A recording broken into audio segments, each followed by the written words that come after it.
Hey, what's going on, everybody? Troy Rawlings here. Welcome to another exciting episode of Meet the. And today we have the beautiful, sexy, vivacious. I do this stuff also with people that turn red easy. Uh, vivacious, fit mom, uh, fitness. I guess I would say body image guru. That's how I originally met her years ago, and now published author and tell-all person around town. No, Canadian. Are you Canadian born? Yes, Canadian born. absolutely. Born and Marci Warhaft. How are you? I'm good, thank you. Am I saying Warhaft right? Is Warhaft or You Warhaft? are. Very few people say it right, and you said it right. Yeah. Okay, because I tell my daughter, it's the, for those I don't try to date these interviews and stuff, but for those that don't know, we're in a dispensation of time like no other. 2020 pandemic worldwide, coronavirus uprising in the United States and around the world, and all this stuff going on. Yep. And I have an opportunity when I get, these are some of the fun interviews. All my interviews have been pretty fun. You find something. I'm a comedian. I find something fun and funny and uplifting. But you are by nature an uplifting person. But let's start it from the beginning. I'm a Tarantino a little bit around this interview, so let's start from the beginning with you. Okay. Where are you originally from? I'm from Montreal, Quebec, actually. Quebec. Yeah. Okay. Yeah. Canadian girl. How was your upbringing? How mom, dad at home? What was the scenario? What was the upbringing? Well, you know what? I remember my childhood being really good, really fun for the beginning. So I always say I peaked when I was 8. Like I remember being super happy when I was 8. Then it got a little tricky. But so it was my parents, my brother, older brother and sister. I was the youngest of 3. And so it was kind of an upper middle class, kind of normal upbringing until I was 10. When I was 10, my parents split, and I was the first kid in my school whose parents got divorced. Because I remember at one point, years later, I met a friend, and she said we were in school together, and she was a year older, and she said she remembers going home and saying to her mother, "What's divorce?" Because this girl in my school, Wow. didn't know how to deal with it. Because I remember it was Father's Day, and we were told to write something for our fathers. And my father, when he left, when I was 10, he left. So he wasn't in the picture for most of my life. And I remember going to the bathroom and crying because I'm like, what am I supposed to do? Because I don't have a father to do anything for. And so I remember doing something for my mom instead because she was both my parents. But so things got difficult because it was a difficult divorce. But my brother and sister and mom and I were really close. So things were pretty good until life started sucker punching me when I was about 17. So I'd say from, yeah, until I was 17, things were pretty good. Now, for those that don't know what sucker punch means, it means hit out of nowhere. It's like you're talking trash or somebody comes from behind and hit you. And so sucker punch. All right. Well, I want to touch on this real quick. Were your parents fighting to the point where you knew they were going to separate? Well, you had no idea what separation was, I guess. No one.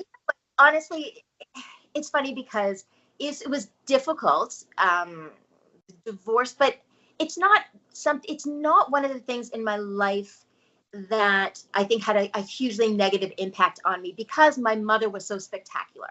I was very, very lucky to have such a spectacular, strong, loving parent that once my father left, he wasn't that involved. So once he left, I felt the tension was gone. Yes, it was challenging because when he left, he didn't pay a dime of support. We lost our cars. We cut off our phone. Like it was tough. And at 10 years old, I remember also a memory I have. I remember walking into the laundry room when my mother was doing laundry. And I remember saying to her, "What's so bad about me that even my father doesn't want to know me?" And she explained that it wasn't a problem with me. It was a problem with him. And so that was difficult, but I honestly felt it was a positive thing in the end because he left and the rest of us did get closer. And there was so much love in our house. We were the house that our friends wanted to come to, because my mother was that person who. So you're going to make somebody a sandwich. Well, my mother didn't try to be the cool mom. She was the one that was the loving mom. If my friends couldn't talk to their parents about something, they could talk to my mom. There was never any judgment. I remember from the youngest age, I remember her saying to me that you are neither superior nor inferior to anybody else based on anything. And that stuck with me forever. And that's how she raised us. And so my father, and he was in my life on and off, but there was never a connection there. So the divorce was challenging, but it didn't really negatively impact me. Because the rest of us, I was very, very close with my older brother, for example. So he took over the role that my father left. So 17 comes in, and out the blue. What happens? So, as I was saying, my brother was my everything. I looked at him with stars in my eyes. He was just the most handsome, funny, loving. I describe him as the invisible armor that I wore around me every day when I went out in the world. So he knew when to stand behind me to encourage me to defend myself, and when to stand in front of me to defend me when I needed help. And when I was 17, he got sick, and he was always very athletic, and we didn't really know what was wrong. And the doctors said he had mono and then hepatitis, and took a little while for them to realize he was born with a hereditary liver disease. It just wasn't showing up the way it usually would. So it took a while. And I think my mother was trying to protect me by not telling me how serious it was. And so he'd had 2 liver transplants, actually. So he was 21. But I was writing an English exam in high school, my last year of high school, when my vice principal walked in and came over to my desk and took my papers and said, "Come with me." And we walked to the office, and I noticed he just wasn't looking at me or saying anything. And I walked in and saw my uncle, and I knew, I just knew. And I just said, "Is he?" And he just shook his head. And I knew my brother had died. And I was not prepared. Because, again, here was this, he was a superhero to me. And 21 years old, it never crossed my mind that he wouldn't be okay. And that day, my whole life changed. My entire life changed, because at that moment, 2 things. One, I realized that if this young, strong, amazing person can die, anything can happen. So usually teenagers feel like we're, anything. Yeah. And I realized then, oh my God, anything can happen. So I felt very vulnerable. I've never felt safe, I don't think, since that. The moment before I heard that he died was the last time I ever felt safe, I think. Completely safe. The other thing that happened was I felt that he was such a good person that it should have been me instead of him. And for years, I'm talking years, the mantra that went through my head was, it should have been me. And so I just felt that the world needed him more than it needed me. And I thought that if I was going to be here instead of him, almost like taking his spot, I couldn't just be regular. I couldn't be average. I had to earn it. I had to be spectacular. But I didn't feel spectacular. I didn't feel like I was particularly smart or funny or interesting or anything. And so then that's when I always say my brother's death gave birth to my eating disorder, because that was the first thing that happened. Was I thought, well, if I can't be smart enough and interesting enough, I should be pretty enough. And at 17 years old, with all of society's warped sense of beauty, I thought I had to be skinny. And so that's when I sort of hit the day he died, I stopped eating pretty much. And it just that set me off. And luckily I've had strong recovery, but it was that's kind of a thread that went through my life for years, was just never feeling like I was good enough. And I put a lot of pressure on myself. And that's probably one of the first sucker punches that life gave me. And it was a big one. It was a big one. Well, also, I mean, the divorce and then leaning because of the love of the divorce, you still have people there, but was it just you and your brother? And so I have an older sister it was me. My brother was 5 years older. My sister was 7 years older. But my sister and I have just gotten close recently because Right. it's a big age. Yeah, first of all, we were both very close to our brother. Mm-hmm. But also 7 years apart, we're just realizing now how you can go through similar life experiences. But I'm 10, she's 17. It's completely different. Yeah. And I also realized that in the same way that my mother tried to protect me from things by not giving me all the information and me feeling kind of blindsided and not prepared, as the oldest, my sister everything was put on her shoulders. So she had the weight of the world. So we both were dealing with challenges, but very differently. And it was very difficult for us to connect until recently when I wrote the book and we started talking and we realized so much. And I say all the time, she's the only person in the world that's had my mother as a mother and my brother as a brother. That's it. She's the only person aside from me that really knows what it's like to have been Billy's sister and Shirley's daughter. And that's powerful, and we really appreciate that.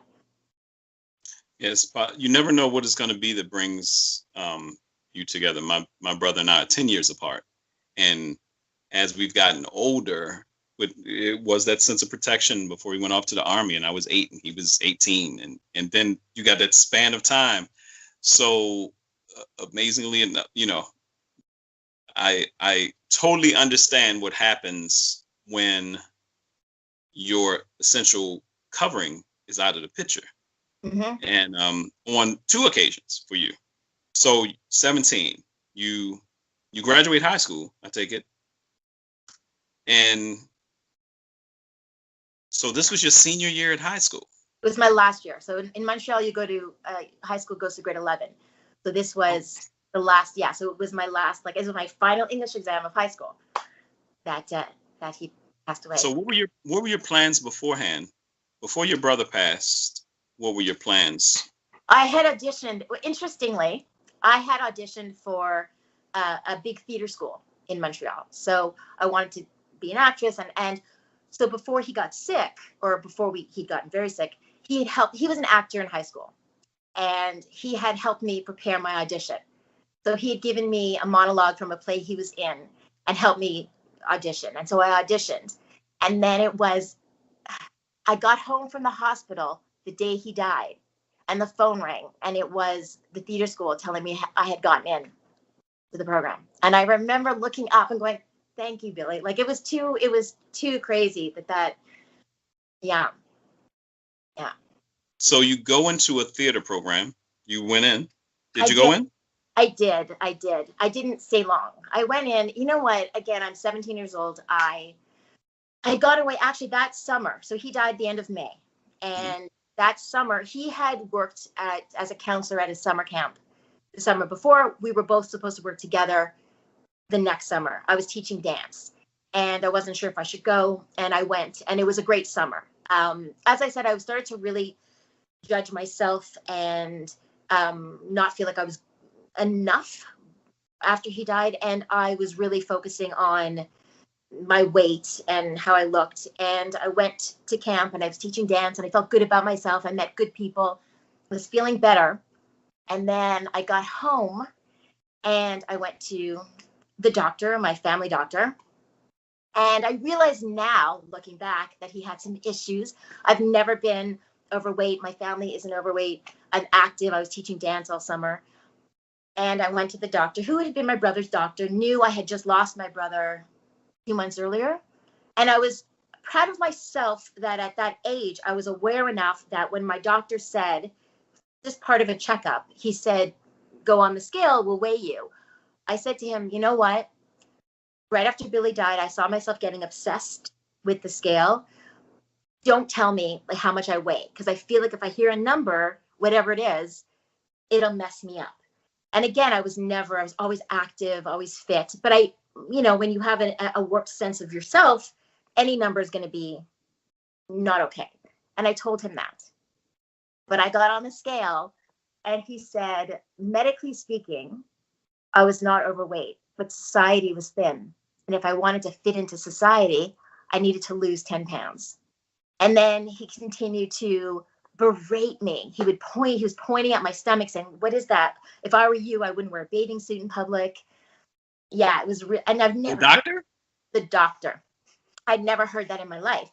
And I remember thinking, I'm not going to let this man. He wanted me to come in every week and write down everything that I was eating and then present it to him so he could kind of, and he yelled at me for stuff that I was, and again, I was very active, but I learned. Now, just make sure somebody's listening to this. You did say at the beginning of this that you found out later that he had mental issues. No, I'm saying he probably had some. Not just mental issues. He probably had somebody locked up in the basement somewhere. But he had some. He was known for. He wasn't great at. Yeah. But I think he was trying to mold me into what he wanted what he thought was perfection. Because I had other friends. Basement. Maybe, yeah, seriously. But so I would go in there were a few weeks I would go in and I would tell him what I ate and he would yell at me if it wasn't appropriate.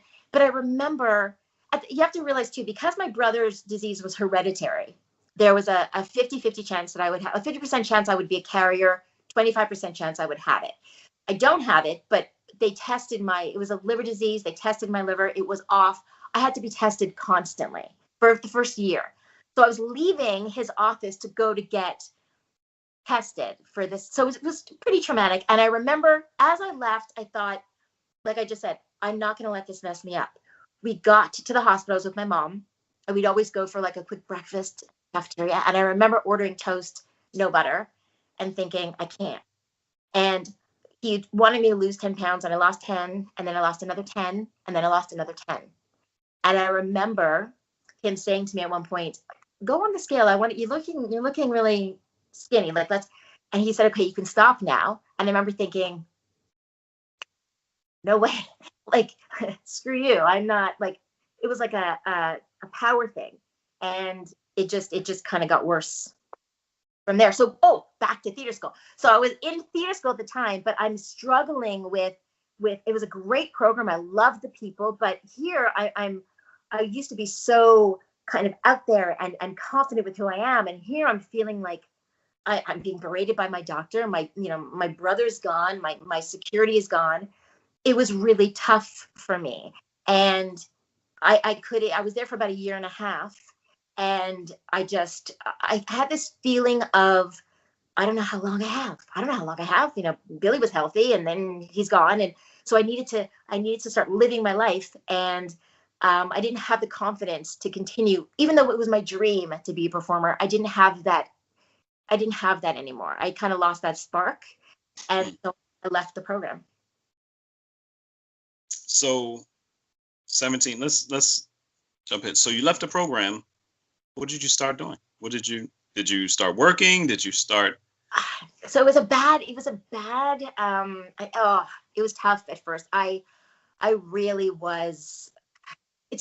It's funny because I have people now who will say to me, how you've got so much energy all the time and you're so positive all the time. And it's one of the reasons I wrote my book is because I think it's important to show where the light comes from. It comes from living when it wasn't living in the dark and coming out of it. Right. I remember leaving school and I remember, oh God, I would stay up all night so that I could be tired enough to sleep through the day. So I wouldn't have to face the day. At the point I wasn't eating at all. So I would also want to sleep as much as I could during the day to avoid going to the kitchen for anything. I was trying to be invisible. I think I was just trying to shrink down sort of physically, but also just in every way so I could just disappear. And then I did get into a dance program, but I didn't stay with that because I didn't have the confidence. And it was a while where it's almost like a blur. It was just kind of trying to get through. There was one day when I remember I was lying in bed and it was just my mom and I. My sister had moved out. And I remember thinking my heart was going to stop. I was sure because I hadn't eaten enough. And I was sure my heart, that night, that was it for me. That was the night I was going to go. And I remember thinking, hey, my mom's in the next room. She just buried her son. How horrible would it be for her to have to bury her daughter too, because I was starving myself. And I thought I should go into the kitchen and get something to eat. But then I thought, but what if I'm not?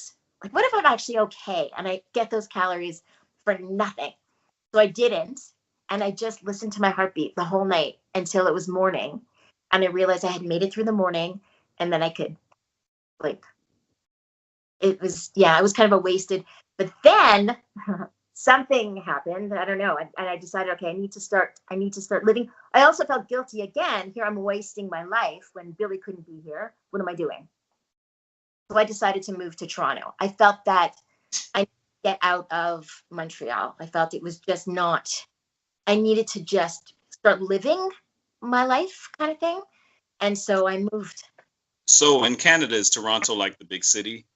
I mean, Montreal's a big city too. Toronto's a big city, but it's kind of an easy move. It's about a 5-hour drive. It's kind of there are so many former Montrealers in Toronto. So it's a normal kind of transition. Right. So, but it was a big deal. Look, my mom was very protective, and I was 19 and moving by myself, and but she didn't want to smother me. She'd read about how when you lose a child, you can smother your other ones, and she didn't want that. So I think we kind of laughed about it years later that I think she kind of did the opposite. Like she was kind of like, sure, you can go and did some crazy things. But yeah, so she'd visit me all the time, but I went by myself. Now, by this time you're 19. Your sister's 26. What is your sister's doing? Is she in college? Is she working? What is she doing at this time? She was married. I think she was married at this point. She was working and she was very responsible. She was a rebel when she was younger, but then she became very responsible, and she was working, and she got married, and she was doing things the right way.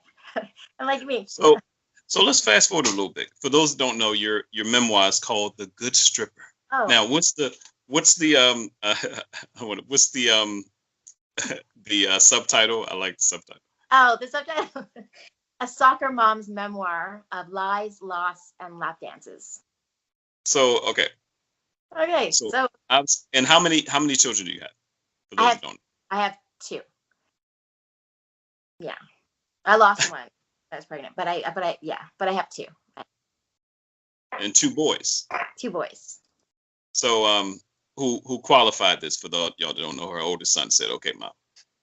They're so good. Yeah, they're so used to me not being traditional. They're great. Yeah. So when did it get to the point where, because in the midst, anytime I hear men or women, but especially women, I'm big on women and men having friends that are of the same sex. Reason being is because somebody that you can bounce stuff off of. Some best friend that you can say, if you're a woman, you need someone that can teach you something, or that relates. If it's a peer, they can say, "Hey, I'm going through it too." You're like, "Whew." It's a big exhale when you realize you're not the only one going through something. So did you have any friends, like best friends or female friends at the time, or were you the total loner? Oh no! See, the thing is, I had some for sure. I had some best friends growing up. I have a very small circle of close friends. I'm lucky in a big community of other friends, but I have some friends that I've been friends with for a very long time.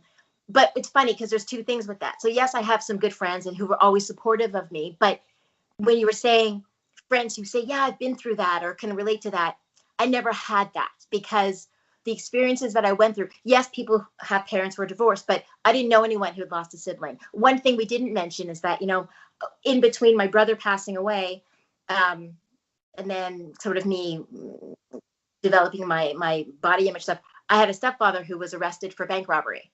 So no one could relate to that. Yeah, you have to that. So and was this a small town too? This is not. No, yeah. So okay. It's there were things. So my friends, I would have people saying to me that they would come to me when a friend of theirs was going through something traumatic, because chances are it's not as bad as your stuff, right? You need to talk to Marci. But it was like, yeah, like they couldn't relate, but I've probably been through it. Not that I've had such a great, but I think the stuff that I've been through has been a little bit unique, and that's what. So that was a bit lonely in that. Yeah, it was hard. Nobody could go. oh, I've been through that, or this is what I did, because they were going, what is that? Like, oh my. So that's tough.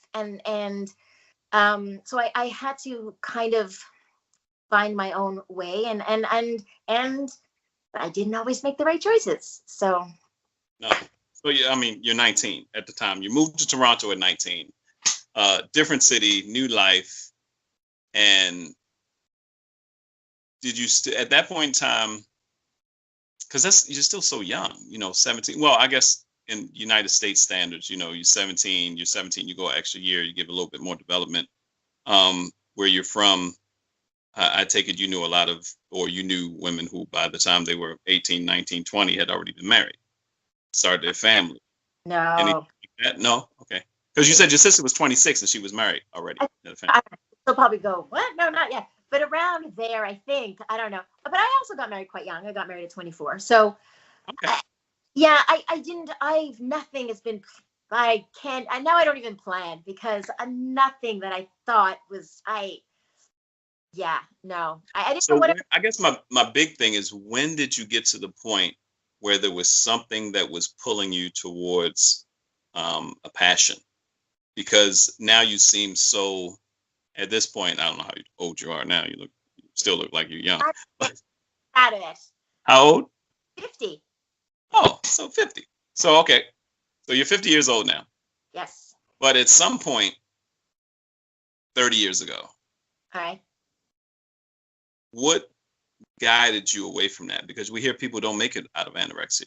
We hear people don't make it away from depression. We hear people that don't make it away from the things that you've guided through. What kind of guided you to the next thing? Something pushed you to go to Toronto for something different once you got there. But I didn't heal when I was there. I don't think I healed. That was the thing. So I still battled that part of me, the eating disorder part, until I was in my 30s. And then I was married with children when I went into recovery for that, because the life kept coming at me. I was still, that's not where it ended. It would have been brutal if the death of my brother was the worst thing. That still would have been, I still miss him. Anyone who knows me knows about my brother, because I miss him terribly. But that wasn't where it ended. It kept, that was the problem with me. And that's what led to the book, is that what I felt was the traumas kept coming, and they kept coming fast. So I didn't have time to catch my breath. I didn't have time to, okay, I'm going to deal with this and then move on. And then, okay, I'm going to deal with, it wasn't, it would hit me. And as I'm picking myself up, I'm hit again. And then as I'm picking myself up, I'm hit again. So there were a lot of times when I thought, that's it, I'm done. I'm not getting up from this. And then something would compel me to get up, and then I'd be hit again. And I'm like, okay, now I'm done. Like, now I'm done. Now it's over. This is it. But I think I had like 30 years of that. So it really wasn't until my 30s that I got control of the eating through a great program. But then it wasn't until, I'm saying, 4 years ago that I became this, which is me feeling free to be whoever, say whatever, live however I feel comfortable. And it's incredibly liberating. But that's only been in the last 4 years, maybe. It's taken me this long. Well, it's life. I wish, I tell people all the time, I wish there was another way. I tell my 8-year-old, just like I tell a 61-year-old, I wish it was another way. Because all of us have different processes of learning. And when you've experienced some kind of trauma like that, everything we go through, like they say, post-traumatic stress syndrome. And when a lot of times they were using it in conjunction with people who had went to the military and experienced these horrendous things.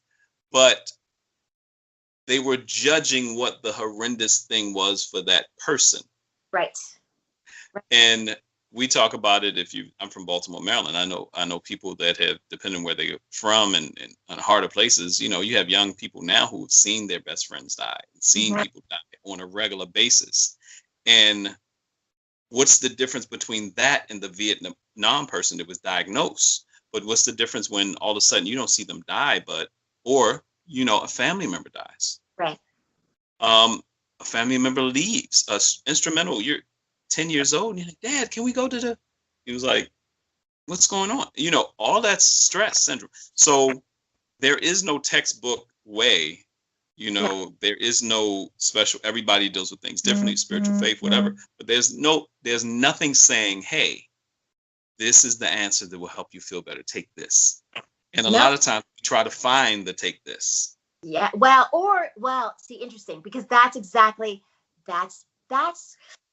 what makes my story a little bit unique, is that when the traumas hit and they kept hitting. So it was, going to Toronto, and that was really great for me because I had to take responsibility for myself, and that was great. And then I met my ex-husband, and that was great at the time. But then it was, I got sick.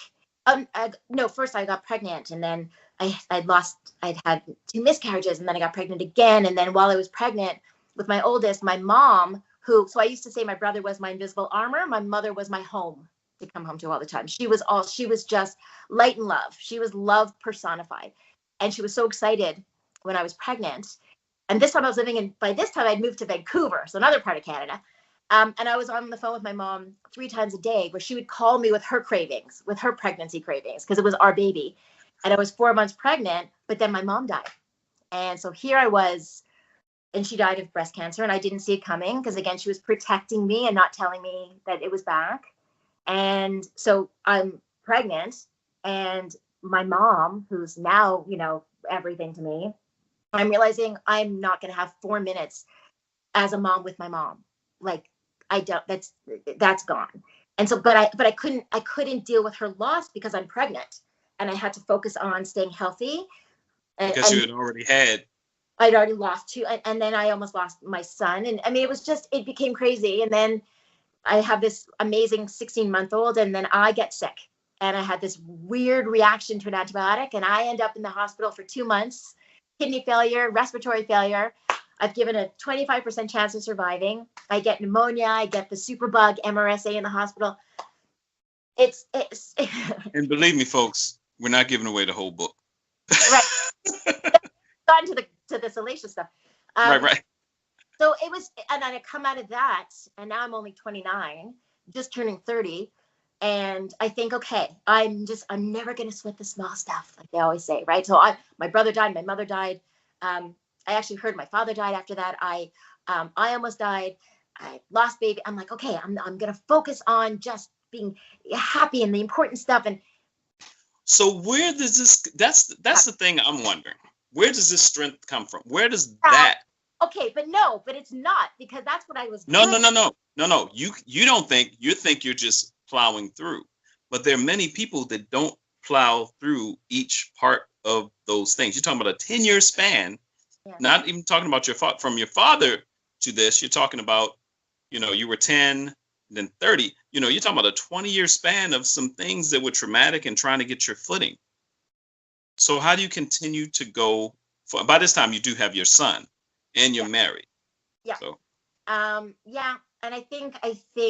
Now, does your husband at this time? Does your husband know about how much of this stuff of your past and everything does he know? Does he know it all? He knows everything, and I was grateful that he met my mom. He'd never met my brother, but he met my mom. And but I think what had happened was, I got out of the hospital, and then we decided to move back to Toronto because.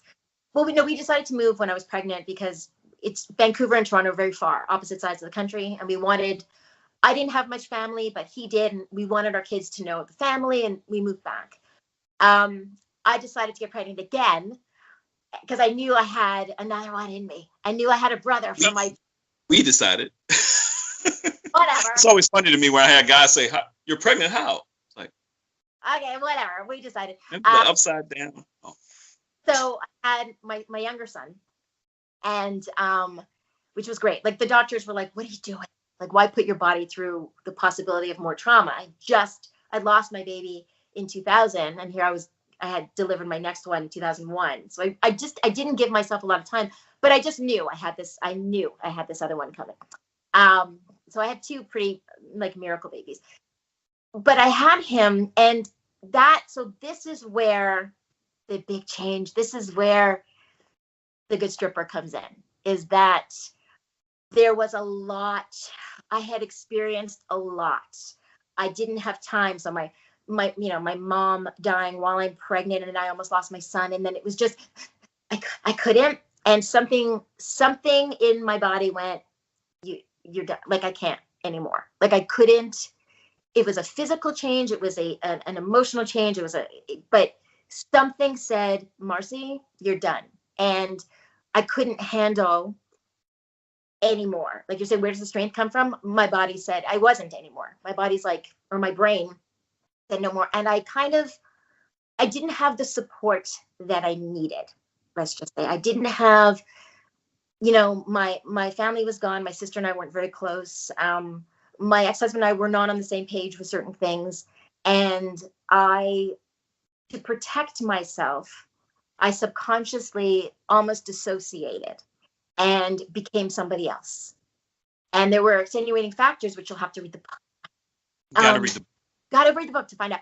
But extenuating circumstances that led me to leading a double life, where I found almost a fake sense of empowerment and strength in being this other person. And I remember actually, literally one day, and I remember this day looking at myself in the bathroom mirror and saying to my reflection, who are you?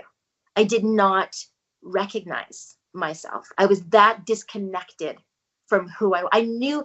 I would do things and go, I should be feeling scared now, but I'm not. I should be feeling sad now, but I'm not. Like, I knew. So I put myself in situations that were risky. I did things that I never would have done because I really wasn't myself anymore. I was almost looking at myself from a distance. I felt close with my kids. I felt connected to my kids. I felt extremely protective of my children, but not of myself. I was completely disconnected from my health wasn't a concern. My well-being wasn't a concern. I felt I served two purposes, which was to be the best mother I could be. Having lost my mom and having almost died, I felt like, I don't know how long I have. I've got to make sure every moment is a memory for them. I want them to just remember great things. So I was focused on that. But as a person, my self-worth was quite low. And so I felt like the only thing that I had to offer was my sexuality. And so I became this kind of mom that I was trying to be. And then the other part of me was just about, I felt the only thing I had to offer, the only thing that people cared about or wanted from me was my sexuality. And so that the other person that I kind of became was all that. I didn't go to drugs, never had a drug, never had a sip of alcohol during what I call my crazy time, nothing. I was all fueled by trauma and just this larger than life personality. So it really was this double life completely. And I'm nodding, I'm smiling, I'm like, and I know it's some women and men sitting back somewhere right now. You may not realize it. You may realize it more now because, and we'll talk about how you started your fit and your body image program and teaching and speaking and all that. But you may realize it now, but not then, that people that come from trauma, myself included, I remember I was based on a true story, my fiction book that's coming out. I talk about the double life you start living. Academically, I was guy in school and all intended. And after I left school, I went to work. I was someone else. And on Friday nights and Thursday nights, even though I was in high school, I was someone else. Right. And my mom used to, it was funny because the first time I introduced it, my mom used to call it flipping the script. You got to be able to not get your ass kicked in the street and get a job. So make sure you can talk to everybody. But the chameleon is one of the most animalistic survival techniques, hands down, across the board, not just for humans, anybody. Right. But what you talked about just now, and I've experienced it on a couple different occasions. But you do fitness, so I know you've done. I think I've seen you do some of the boxing fitness or the fit boxing type thing. Or have you ever taken? A little bit, yeah. Right. Well, the knockout technique in boxing. People say, "Oh, I'm a knockout artist." You're not an artist. The body knocks a person out. When your neck goes to a certain extent, it's your brain's mechanism that stops you, because if you snap the neck, the brain knows you can die. Your Right. body is built to protect itself. Go to a certain level, the brain's like, let's shut it down. The Interesting. other time that happens, that we black out like that, is usually anger or trauma. Right. When you hear people say, I got so mad, everything got dark. Well, your brain gets to a point where it can handle a certain amount. If you're conscious and you're going through these things, and I know some of y'all are like, how you know this stuff? You can Google all this stuff, people. I'm not that smart. when you're going through what you went through, when you said, it got to the point where I was like, that's it. It's the same tool that people say. You ever hear people's story when they're talking to motivational stuff and they're talking about finances and starting a business. And I got to the point I said, you know what? That's it. That's it is you verbally saying something that your brain is like, okay. When people say enough is enough, I've had it. That's why we do our hands like I've had it up to here. Right. It's the brain's way of saying, okay, if we don't do something else, we're out of here.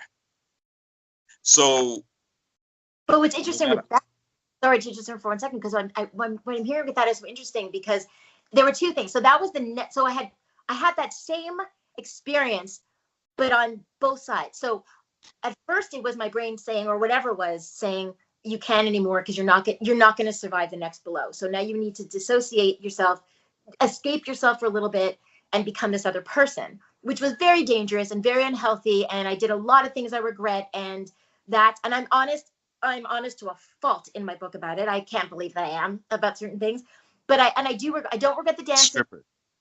No, you know what? I did that time. I did it. No. I'm telling them the title of the book so they can start searching. This is the thing. It's not a stripping book. I didn't do that for a long time. I don't regret. Would I have done it if I wasn't kind of dissociated? No. But it was an interesting experience. Yes. And do I look down on it?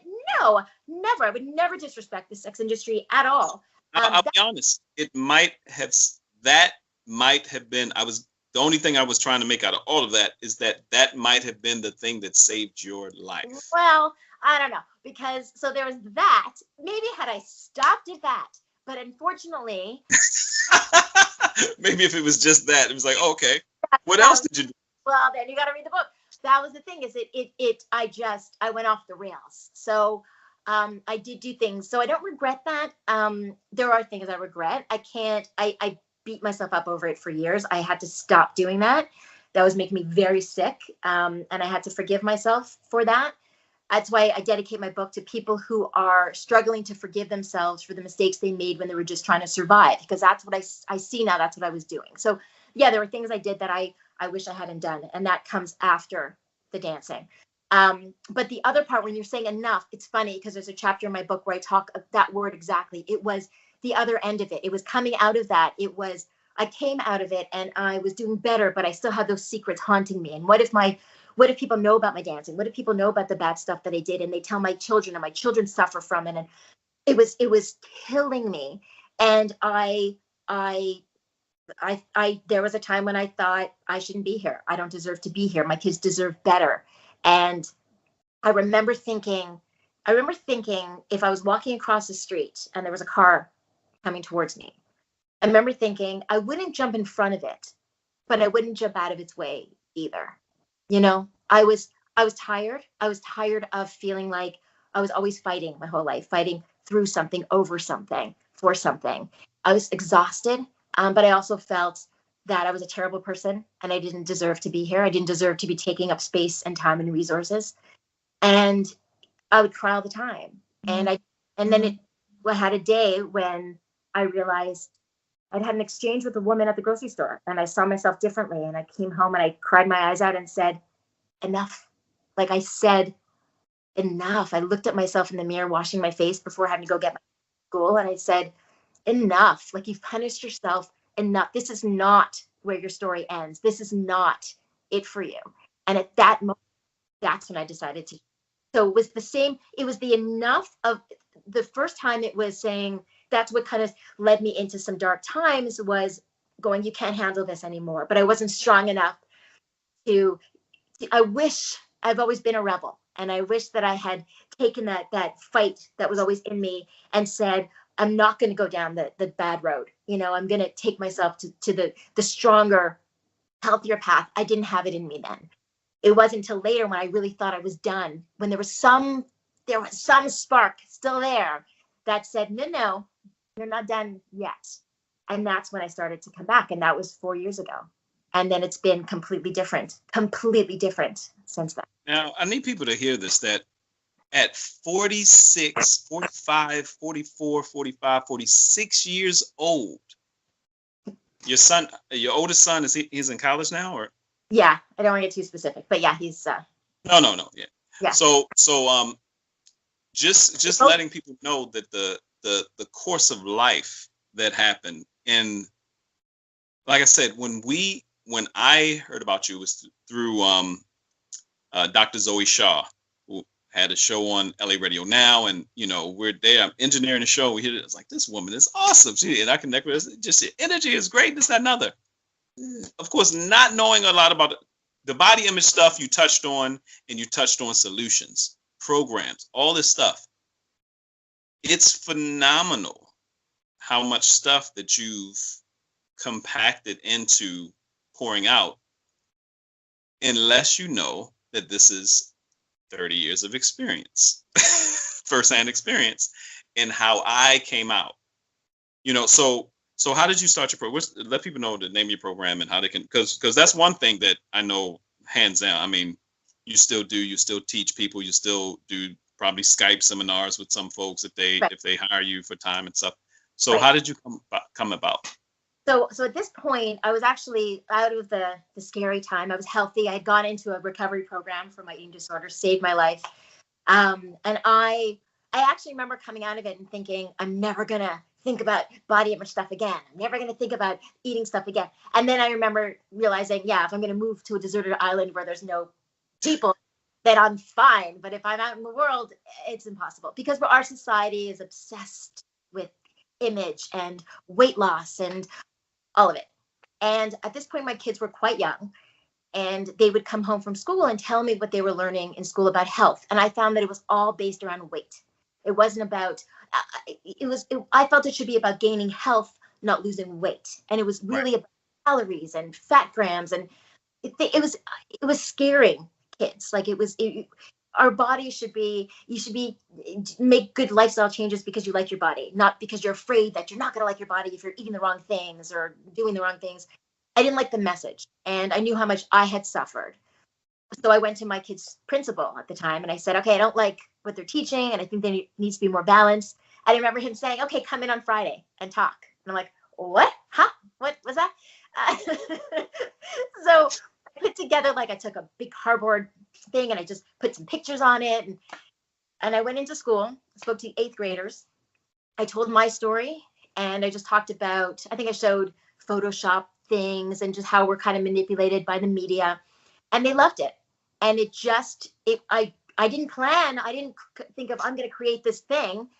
It became where a teacher would tell another teacher, or a kid would tell their mom, and I just started speaking at schools. And I called the program Fit versus Fiction, because what does fit really mean? We confuse being physically fit. We confuse physical fitness with physical appearance. And we think that we know how physically fit someone is by how they look. And I'm a prime example of how wrong that is, because when I was dancing, I was also bodybuilding, and I was working with a trainer. Well, thank you guys. This is part 2. For those of you who are getting into part 1, we had to jump to part 2 for some technical what have you. But we're talking to Marci Warhaft, her memoir, The Good Stripper, and she's part 1. If you haven't seen part 1 and somehow you're on part 2, go watch part 1, because phenomenal. Before it broke up and we had to jump out, Marci, you were talking about how you started Fit versus Fiction, and how since you were doing the fitness thing, you were bodybuilding, you were working with a trainer, you were dancing at the time, you were stripping, and if someone looked at you, they probably said, "Oh my goodness, look at her body." But that's why you started the whole concept of fit versus fiction, what people see versus what really fit is. Right. And I would lie, people, well, I wouldn't. I mean, people say, oh, you're so dedicated. You go to the gym at 2:00 in the morning. That's not really dedicated. That's you need obsessed. And I wasn't eating solid food for a long time. I was afraid of solid food. I mean, it's not, my kids would say to me at one point, there was one day my kid said, "Are you eating today or just watching?" You know, it was just, it was really, but physically, so yeah, I looked super fit and lean, but I wasn't healthy physically, but I wasn't healthy emotionally and psychologically. But when I got out of that, and it pained me to see kids who were learning that health was related to weight, and that's just such a tiny little part of it. You really can't tell how fit somebody is by how they look. There's so many other factors. And I really, the thought of another kid going through what I went through, years of hating their body, it was so disheartening to me. The idea of watching other parents, the way my mother watched me, killing myself to look a certain way. So I didn't want kids to feel powerless. I didn't want parents to feel powerless. So I created Fit versus Fiction. I'd go into schools and I'd talk to parents, and just a whole bunch of different venues to explain, empower, give tools. I talk about media manipulation so that kids felt that when the negative, we can't keep the negative messages from coming in. You can't not let your kids look at a magazine or watch a TV show or socialize. But there has to be some kind of balance. So you have to just be ready for when the messages come in. They need to have that information to go, well, that's crazy. That doesn't make sense. So it's empowering. It's giving them more information. And so that was my goal for forever. That was my thing. And so I was very honest about my eating disorder issues at a time when I started Fit versus Fiction just when Facebook was starting. So it was a long time ago. So we didn't have these amazing groups that you can find online now talking about body empowerment and all that. And not a lot of people want to talk about eating disorders. It's not pretty. You know, there's nothing glamorous about it, but I did, because I saw how horrible it is. And I think a lot of times when it comes to eating disorders, there's shame attached to it. And so what I learned and what I really wanted people to know was that I'm not a horrible person for having an eating disorder. I'm a strong person for even wanting to get over it. The eating disorder is a horrible thing. I'm not a horrible person because I battled it. And it's really important that people know that, and that recovery is out there. And I've had really, really strong recovery for a very long time that I'm super grateful for. But even that wasn't enough to help me get over the shame that I was living with during that time when I sort of dissociated. Right. It makes sense. So shame, that's the thing. Shame is so powerful. Shame and guilt and feeling like you're not worthy of self-respect, respect from other people, being healthy, being happy. It's such an anchor that's attached to you. So until we can let it go, then we can't really live the way that we're supposed to live. And for anybody, we'll make sure you have all of Marci's information at the end of the interview, and plus below this in the YouTube and the IGTV, wherever you are, you have all the information. She does courses, classes. Now, is The Good Stripper your first book, actual book? No. So I wrote the Body Image Survival Guide for Parents, and that I wrote the book. I wish my mom had. I was struggling. So that's something that you could pick up and put down, take with you to soccer while you're watching your kids play or whatever. And it's got whatever, all the questions that parents have asked me over the years. It's the question that they ask with a quick answer. Because sometimes you're doing something and your kid asks you a question, even if it's like, "Mom, am I fat?" or something. I want quick answers that the parents don't feel like, "Oh my God, what am I supposed to say?" It also has activities to play with kids from toddlers up until teens, games, activities, just stuff that empowers. It's not just like, here's the problem. It's okay, this is kind of where the problem's coming from, but okay, what can we do about it? How can I help? And so that's the body. It's hard for me as a parent. My daughter's 8 years old, and with quarantine and everything, you know, and I'm a single dad. Her mom has different ways of parenting than I do, right. And not just that, but just the busyness of the schedule. Whereas I know if I don't at least get out and walk, and the way I love to cook and eat, if I don't at least get a couple miles, 4 miles in walking, it's a wrap. Yeah. So my daughter, and she's a little girl, and she's 8, and she's starting to get her body, and the funny thing is, I was like, well, what is all this? And just a day, spending a week with me, and she's walking and doing different things. I was like, hey, let her mom know. At least get out and get a walk. Yeah. Make sure she's not eating it's a balance. It's balance. And we forget how much as a child, how many activities that children had, coming up in the 70s and 80s. Outside was playtime. If you had to go inside, that was really punishment. Right. Now it's like the opposite. If your parents say, leave all that stuff alone and go outside and play. Yeah. They looking outside like, So let's come full circle. Let's because this is a big deal. And shout out to my partner Yonder. And we've been doing the books and publishing books and working with people and helping them get their books out for years. He was the one that told me, he said, Troy, once you write a book, you're eternal. Your legacy lives on beyond you. They can say whatever they want to say about you, but your book lives on.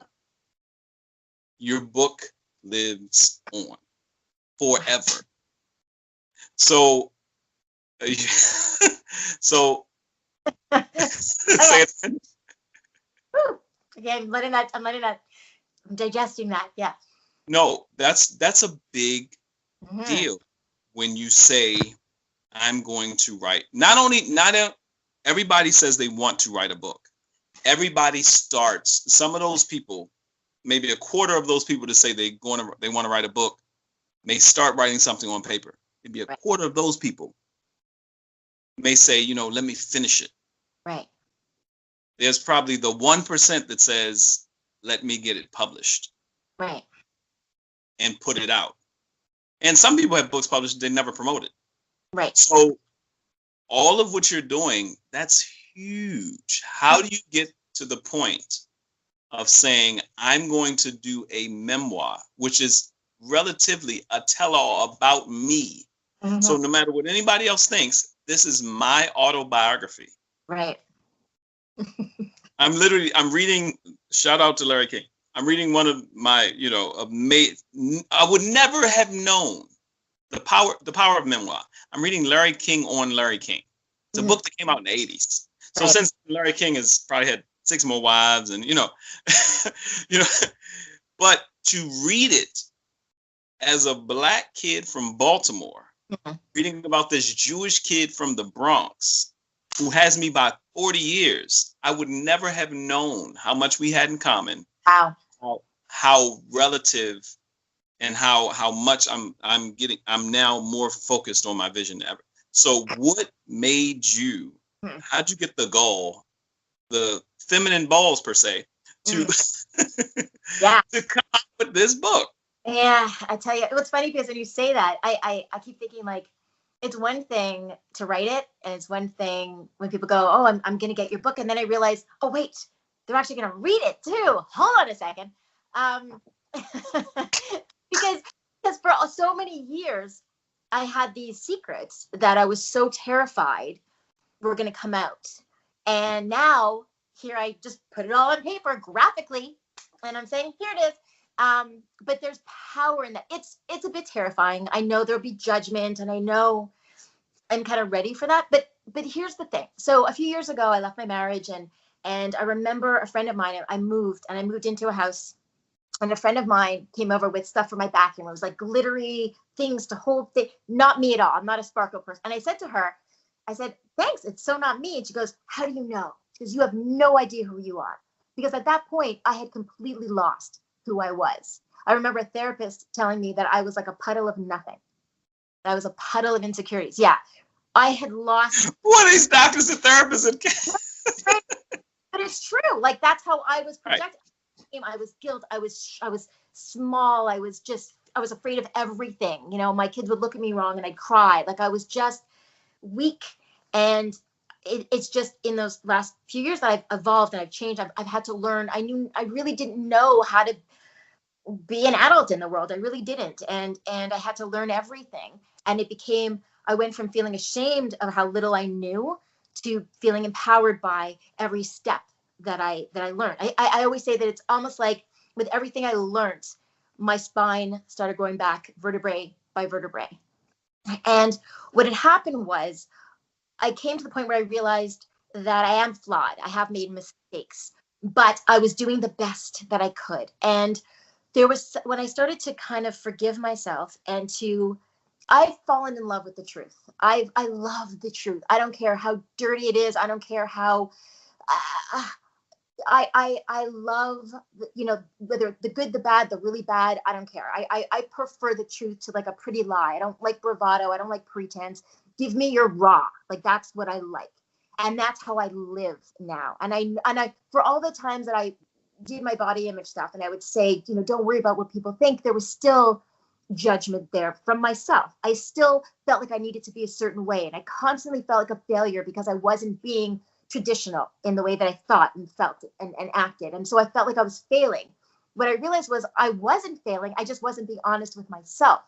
The minute I decided that I'm okay with how I am, and it's getting older, I mean, like I said, I'm 50 now. And it's like, if I can't be everything that I am, whoever I am now, what am I waiting for? I don't, it's not what I do. It's not who I'm with. It's me. I don't want to simmer down for anybody. I don't want to shrink for anybody. If my choices in life, as long as I'm not hurting anybody, if my life makes you uncomfortable, better you're uncomfortable with my life than I'm uncomfortable with my life. Yeah. I'll survive. I may not if I'm hiding who I am. And so just, I've cried enough tears that now when I want to laugh, I laugh. When I want to sing, I sing. And everybody knows when I want to dance, I dance. Either there's dancing down the street or it's on Facebook. Hips, shoulders, ass, everything. What's that? Hips, shoulders, ass, eyes, hair. Because it's just joy for me, and I'm going to do it. And, for every quote that you see on social media saying, just be you, society is still saying, not like that. And and I don't listen anymore. So when I have people messaging me saying, where's your energy from? And where's your positivity from? It's from me saying, this is me, whether you like it or not, this is me. And what I found is, it's true what they say, that the more authentic you are, there will be people who go, not for me, and they'll go away. But there will be other people who go, no, I get that. I feel that. I relate to that. And those are your people. The more you are, those are your people. And those are because anyone who will, if people read my book, and I think there's enough in there, whether it's relationship stuff, whether it's loss, whether it's the dancing stuff and sex stuff or other stuff that I have, there's something probably relatable to different people. Chances are there aren't going to be people who go, oh yeah, I've dealt with all of that, but there'll be aspects of it. I think people will maybe relate to the survivor part of me, the warrior part of me. Will there be people who will judge the other parts? Of course they will. But again, they're not my people. And that's okay. It's okay not to be for everybody. As long as you're true to yourself and the people that you love and the people who love you, that's all you can do. And so I think it's so liberating, whether people love you or hate you, if you're not hurting anyone else, being true to who you are, if you're fighting to be who you think people want you to be, it's exhausting. And when you're just free to just be who you are, it's the easiest thing in the world. And so I hope that's what people take away from the book, is let the shame go. You can't be shamed for what you're not ashamed of. Somebody comes to me now and says, hey, I heard that you used to whatever. Yep. You can read about it on page 142. Some of our greatest people, entertainers, leaders. I tell people all the time, if I hadn't seen other people's story, I would have lost hope a long time ago. Right. So with that said, Marci Warhaft, how can people get in touch with you? Because I'm just letting you know, you need both of our books. Some way, shape, or form, you need both of our books. But but how can people get in touch with you? And so I'm on Facebook, Instagram. So just Marci Warhaft, really simple. Fitversusfiction.com. That's my body image website. So FITVSFICTION.com. My book is on Amazon. It's also, and it says that it's sold out, but it's not. Just order it. Where else? Oh, those are the main ones, I think. Yeah. And I'm sure you can DM, as long as it's good DMs, guys. But DM, reach out to her. She does sessions, classes. Now we're in the technology age. You may need just the coaching that she has.